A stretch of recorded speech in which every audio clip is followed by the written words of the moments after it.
అంటే బనకచెర్ల గట్టే బాబేమో రేవంత్ రెడ్డికి బంగారమో లెక్క కనబడుతుండ్రు. బనకచెర్లను ఆపాలని పోరాటం చేస్తున్న బీఆర్ఎస్ పార్టీ ఏమో ఈయనకు సచినపాము లెక్క కనబడుతుంది. మరి సచినపామే అయితే ఎందుకు కళలు కూడా బీఆర్ఎస్ పార్టీని కలవరిస్తున్నావు? అసలు నువ్వు ఉపన్యాసం ఇస్తే కేసీఆర్ పేరెత్తకుండా బీఆర్ఎస్ గురించి మాట్లాడకుండా ఏనాడన్నా ఒక ఉపన్యాసం మాట్లాడతావా నువ్వు? అసలు నీకు నిద్రలో లేపితే కూడా బీఆర్ఎస్ యాదికి వస్తుంది, గులాబీ జెండానే కనబడుతుంది నీకు. ఇప్పుడు నీ పార్టీ కాంగ్రెస్ పార్టీ కేంద్రంలో 11.5 సంవత్సరాల నుంచి ఇలా అధికారంలో దూరంగా ఉంది. అనేక రాష్ట్రాల్లో కాంగ్రెస్ పార్టీ అధికారం కోల్పోయింది. ఈ దేశంలో అనేక శాసనసభల్లో కాంగ్రెస్ పార్టీ ఒక్క ఎమ్మెల్యే సీటు కూడా గెలవలేదు. మరి ఇలా కొన్ని రాష్ట్రాల్లో కాంగ్రెస్ పార్టీ ఒక్క ఎంపీ సీటు కూడా గెలవలేదు. అంత మాత్రాన నీ కాంగ్రెస్ పార్టీ చచ్చిన పామైందా? నేను అడుగుతా ఉన్నా. నువ్వు పీసీసీ అధ్యక్షుడిగా ఉన్నప్పుడు ఈ రాష్ట్రంలో ఉప ఎన్నికలు జరిగితే నీ అధ్యక్షతన జరిగిన ఎన్నికల్లో కాంగ్రెస్ పార్టీ డిపాజిట్ గల్లంత అయింది. అప్పుడు కాంగ్రెస్ పార్టీ చచ్చిన పామైందా? ఈ చచ్చిన పాము లాంటి చౌకబారు ముచ్చట్లు మాకు చెప్పకు, నీ రాహుల్ గాంధీకి చెప్పుకునేది ఉంటే.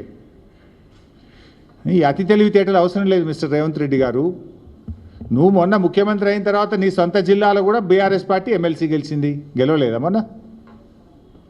అహంకారంతో మాట్లాడితే ప్రజలు నిన్ను అత్తపాతాల లోకానికి దొక్కుతారు బిడ్డ, జాగ్రత్త అని హెచ్చరిస్తా ఉన్నా నేను. నీకు బేసిన్ల గురించి మినిమం అవగాహన లేదు. దేవాదులు ఏ బేసిన్లో ఉందంటావు, బంకచెర్ల యాడు ఉందంటావు. బాసన్ల గురించి తెలిసినంత ఈజీ కాదు బేసిన్ల గురించి తెలుసుకోవడం. కనీస అవగాహన లేకుండా మాట్లాడి ఈ రాష్ట్రం పరువు తీస్తూ ఉన్నావు నువ్వు. ఇవాళ ఏదో సామెత ఉంటే చూడు, భయం లేని కోడట బజార్లో గుడ్డు పెట్టిందట. నీ తీరు కూడా గట్లే ఉంది. ఈయనట కేసీఆర్ను ప్రశ్నిస్తారట. బంకచెర్ల మీద ఈ బొంకుడు రాజకీయాలు బంద్ పెట్టు. రేవంత్ రెడ్డి గారు నాడు బాబు కోసం బ్యాగులు మోసి బ్యాగ్ మ్యాన్గా పేరు తెచ్చుకున్నావు. నేడు అదే బాబు కోసం బంకచెర్ల కోసం బొంకు మ్యాన్గా మారిపోయినావు. నువ్వు బొంకుతా ఉన్నావు, అన్నీ నిజాలు మాట్లాడతలేవు నువ్వు.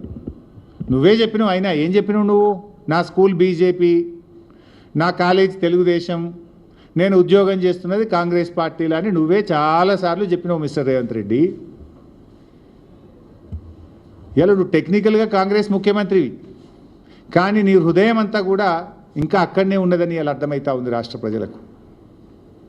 ఎందుకంటే నీ స్కూలింగు కాలేజీ జ్ఞాపకాలు నేను విడిచిపెడతలేవు. ఇంకా నీ మనసంతా అక్కడనే కొట్టుకుంటున్నది.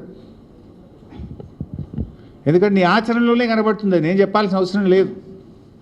పోయినసారి కృష్ణా జలాల్లో 65 టీఎంసీలు ఆంధ్రాకు ఎక్కువ ఇచ్చినటువంటి తీరు కానీ, ఇలా గోదావరి బనకచెర్లకు నువ్వు తలుపులు తెలిసిన తీరు కానీ ఏమర్థమవుతుంది?